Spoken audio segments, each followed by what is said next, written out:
السلام علیکم. سب سے پہلے تو میری آپ سے ہمیشہ کی طرح ریکویسٹ ہوتی ہے میرے چینل کو سبسکرائب کریں، لائک کریں، شیئر کریں. تھینک یو سو مچ. تو چلتے ہیں آج کی اپڈیٹس کی طرف. تو حماد اپنی ماں سے کہتا ہے کہ پیکنگ ہو گئی ہے، اگر ہو گئی ہے تو ہم 2 دن میں شفٹ کر جائیں گے. اس کی ماں کہتی ہے ہاں آلموسٹ ہو گئی ہے. وہ اداس ہوتی ہے تو حماد کہتا ہے آپ اداس کیوں ہیں؟ تو وہ کہتی ہے کہ ظاہر ہے ایک چیز اس گھر کی میں نے اپنے ہاتھوں سے بنائی تھی، ایک دم سے جاؤں گی تو دل تو افسردہ ہوگا. حماد کہتا ہے کہ اب اس گھر میں بچہ بھی کیا تھا، یہاں پہ رہ کے ہم نے افسردہ ہی رہنا تھا، اس لیے تبدیلی ضروری ہے، ہم یہاں سے جائیں گے تو خوش رہ سکیں گے. اس کی ماں کہتی ہے ہاں کہہ تو تم ٹھیک رہے ہو. یہ کہہ کر حماد کہتا ہے کہ میں ذرا باہر سے ہو کے آتا ہوں، تب تک آپ پیکنگ کمپلیٹ کر لیں تاکہ ہم پرسوں تک موو ہو جائیں یہاں سے.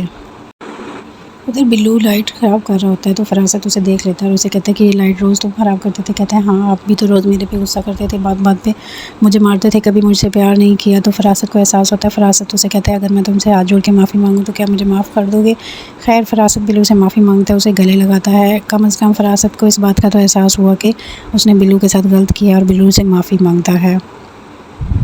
روبینہ اپنے بیٹے کی پٹیاں کر رہی ہوتی ہے اور کہتی ہے کہ کتنا مارا ہے تمہیں، اور تم نے بھی تو اپنے باپ کو اتنا دکھی کر دیا، اتنی بڑی عمر کی عورت سے شادی کرنے کی کیا ضرورت تھی، اور اس نے بھی تمہیں جیل تک پہنچا دیا. فرید کہتا ہے لیکن ابا کو مجھے ایسے مارنا نہیں چاہیے تھا. روبینہ بیٹی کو کہتی ہے کہ جا کے اس کے لیے دوائی لے کے آؤ، دوائی لینی ہے تو پانی لے کے آؤ. وہ کہتی ہے کہ اس کے اپنے کرتوتوں کی سزا اس کو مل رہی ہے. اس پر دونوں بہن بھائی آپس میں جھگڑتے ہیں اور فرید بھی کہتا ہے کہ تمہیں بھی تو اپنے کرتوتوں کی سزا ملی ہے، اسی لیے تم یہاں پہ پڑی ہو.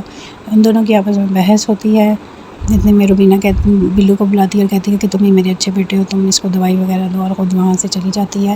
بلو فرید کو دوائی دیتا ہے. روبینہ دیکھتی ہے کہ فراست کافی افسردہ بیٹھا ہوا ہے. اس سے پوچھتی ہے کہ آپ کیوں پریشان بیٹھے ہیں، آپ سب کچھ ٹھیک کر لیتے ہیں، یہ بھی ٹھیک کر لیں گے. اس پر فراست کہتا ہے کہ میں نے کبھی کسی کے ساتھ غلط نہیں کیا تو میرے ساتھ غلط کیوں ہے؟ حیرت کی بات یہ ہے کہ اتنا غلط کرنے کے بعد بھی فراست کو اس بات کی ذرا وہ نہیں ہے کہ اس نے لوگوں کے ساتھ کتنا غلط کیا، اور کتنا پراؤڈلی کہہ رہا ہوتا ہے کہ میں نے کسی کے ساتھ کیا کیا. تو روبینہ کہتی ہے آپ نے کسی کے ساتھ کچھ نہیں کیا، آپ کے ساتھ بھی کچھ برا نہیں ہوگا، سب ٹھیک ہو جائے گا. وہ کہتے ہیں ایک طرف بیٹیوں کا دکھ مجھے کھائے جا رہا ہے، اوپر سے فرید نے یہ جو حرکت کی ہے، میں نے جلد از جلد کسی طرح اس کی طلاق کروانی ہے. طلاق کروانے کے بعد میں اس کی نکیل ڈالوں گا اور اس کو کنٹرول کروں گا. روبینہ کہتی ہے ہم کروا لیں گے طلاق، انشاءاللہ وہ دے دے گا، آپ پریشان مت ہوں. اس کو تسلی دیتی ہے. منائل کو تیز بخار ہوا ہوتا ہے. وہ دراز میں سے دوائی ڈھونڈ رہی ہوتی ہے تو ولید کی آنکھ کھل جاتی ہے اور ولی اسے کہتا ہے تمہیں کیا ہوا ہے؟ تو کہتی ہے بخار ہے، میں دوائی ڈھونڈ رہی ہوں. وہ کہتا ہے کہ تم آرام کرو، میں تمہارے لیے دوائی لے کے آتا ہوں. وہ اس کے لیے میڈیسن لاتا ہے اور اسے دوائی دیتا ہے. اس کے بعد اپنی ماں کو نیچے لے کے جاتا ہے صبح میں، اور ماں کو گاڑی دکھاتا ہے جو اس کو آفس کی طرف سے ملی ہوتی ہے، اور ماں کو کہتا ہے کہ یہ ابھی چھوٹی گاڑی آفس سے ملی ہے، انشاءاللہ اپنی بھی لوں گا اور اس سے بڑی لوں گا. اس کی ماں کہتی ہے ہاں انشاءاللہ اللہ تمہیں خوب ترقی اور کامیابی دے. فدا کے گھر صنم کے پیرنٹس آتے ہیں تو وہ یہ سمجھتا ہے کہ شاید ایکسپلینیشن دینے آئے ہیں. وہ ان کو کہتا ہے کہ میں آپ لوگوں کی بہت عزت کرتا ہوں لیکن پلیز مجھے کوئی ایکسپلینیشن مت دیجیے گا. وہ کہتے ہیں کہ تمہیں کیسے لگا کہ ہم تمہیں اپنی بیٹی کے لیے ایکسپلینیشن دیں گے، بلکہ ہماری بیٹی اب تمہارے پاس کبھی آئے گی نہیں. اس کو وہ اس شازمین اور تیمور کی شادی کا کارڈ دیتے ہیں اور کہتے ہیں کہ تم نے جس طرح باتیں کی تمہارے اوپر یہ تھپڑ ضروری تھا. شازمین کی اور تیمور کی شادی ہونے والی ہے. فدا کارڈ دیکھ کے حیران ہو جاتے ہیں اور کہتا ہے کہ یہ سب کیسے؟ کہتا ہے کہ میں صنم سے معافی مانگ لوں گا، مجھے بہت بڑی غلط فہمی ہوئی ہے. وہ کہتا ہے لیکن ہمیں کوئی غلط فہمی نہیں ہوئی، ہماری بیٹی اب تمہارے پاس کبھی بھی نہیں آئے گی، ہماری بیٹی اتنی غیر معمولی نہیں ہے، کسی کی بیٹی بھی یہی گزری یا معمولی نہیں ہوتی، اس لیے اب تم اپنی تنہائی کے ساتھ زندگی گزارو گے.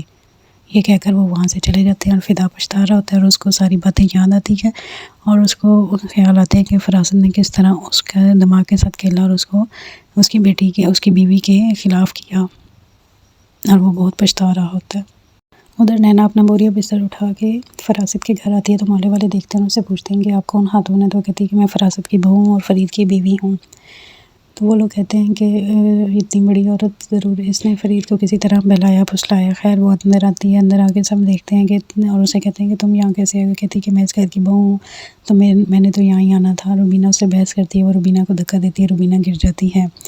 فراست اسے کہتا ہے کہ تمہاری اوقات ابھی 2 ٹکے کی کر دوں گا، یہ تمہیں طلاق دے دے گا. فرید اس کو طلاق دینے لگتا ہے تو اسے کہتی ہے کہ رک جاؤ، پہلے میرا حق مہر تو ادا کرو. وہ کہتا ہے کہ اچھا ابھی دے دیتے ہیں تمہارا حق مہر.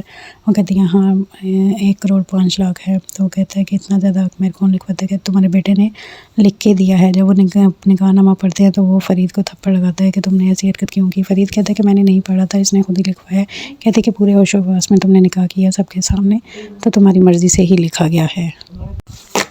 اس کے بعد نینا وہیں پہ ڈیرا ڈال کے بیٹھ جاتی ہے. وہ لوگ اندر چلے جاتے ہیں اور کہتی ہے کہ گھر کافی پرانا ہے، کافی رینوویشن ہونے والی ہے، لیکن ہے تو بڑا، آہستہ آہستہ سیٹ کر دوں گی. اور یہاں پہ ڈرامہ ختم ہو جاتا ہے.